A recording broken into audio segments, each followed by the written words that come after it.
Juke Industries here, and I'm going to show you how to operate and how it runs my 1 terabyte SD card that has Batocera on it for the Steam Deck. So when you first get your SD card, which is going to be, just a little SD card like that, and what you'll do is you'll stick it in here in the bottom SD card slot of your Steam Deck.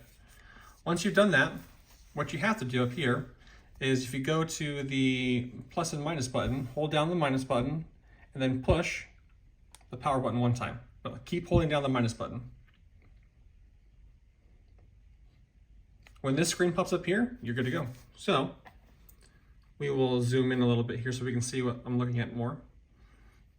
What you're doing right here is basically choosing what drive you want to load when you turn on the Steam Deck. So we're going to go down to the SD card here, the SD MMC card 1 terabyte, hit A, and that's it. We are now going to be into Batocera, which is a really cool system here.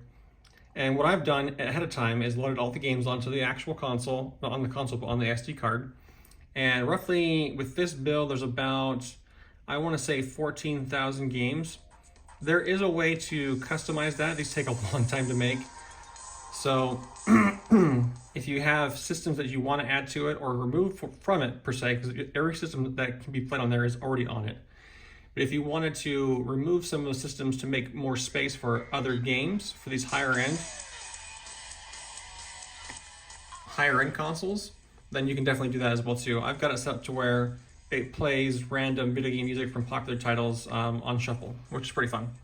So once you're in here, you can easily see how console-like this experience is, and it's just really bright and vibrant, and it's just really cool, to be honest with you. So this is just meant to showcase basically all the different consoles that we have. So what I'll do is I'll just get into this one right here and show you that you've got basically all the games for all the libraries. For all the libraries of games for every console, pretty much up to the PS2 era forward, because once you go to PS2, PS3, Wii, there's only one Wii game because you don't have a Wiimote. You can't really emulate that properly. But you've got the Wii U, and then the Switch, and the GameCube and the Xbox. You don't have all the libraries for those games because a lot of those games are big. I mean, even on the modern day Nintendo Switch, you've got roughly, I would say, some games like Fire Emblem or Legend of Zelda Tears of the Kingdom. That's a 16 gigabyte game. It's just physically impossible to put the entire library for those consoles on a 1 terabyte card. There's just not enough space. So one way to create space to actually have more games on there would be to, basically just remove libraries of systems that you would never see yourself playing. Like, there's not a lot of people that go out there and play, all the Atari stuff and the WonderSwan stuff. Like, that would definitely create more space for you. You've got a lot of PlayStation here. You've got a lot of PlayStation 2. The fun thing about this too is when you go in here and you look at the games you want to play, it will just show you a preview and a description of the game and what it looks like to play and everything. So here's PS3. So you're going to see, for example, there's not a whole lot here. We could definitely make more space to add more games. It's just really up to you and what you want to do. Each one's going to be customizable. Like this as well too is a good one. Not everyone wants to have an emulated copy of all the old LCD games. Even though it's cool, it's not for everybody. So there's a lot of customization available here for you. This one is, this is my favorites, so I'll just remove that later.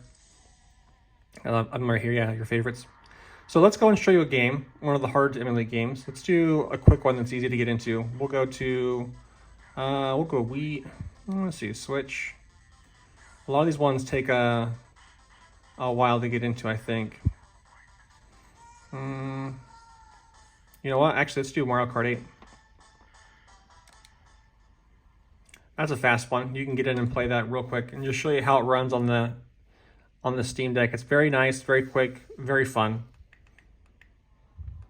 Now, one thing I'm going to say though is if you go to my store on jukeindustries.etsy.com, and while you're in the store, if you don't see one of these cards for sale, it's probably because I'm still making more. So be sure to message me directly because right now I'm still trying to fill orders for these. I've got 4 or 5 right now that I'm doing for other people, and they take quite a few hours to make.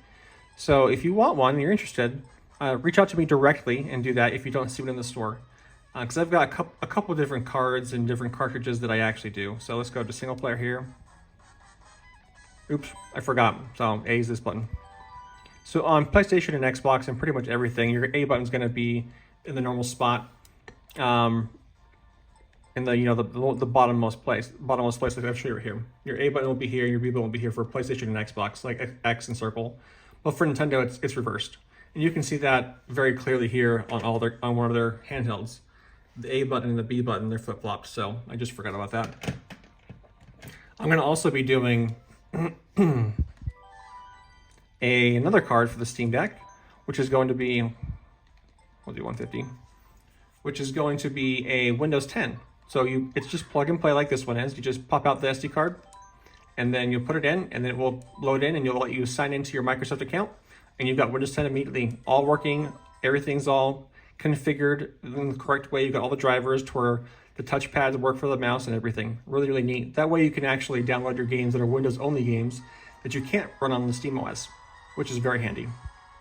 And I'll do a video for that one here soon, but this is really here to show off Batocera and how awesome it is and how really flawless it runs. It's incredible. The people at Batocera that did this are doing a great job. Here we go.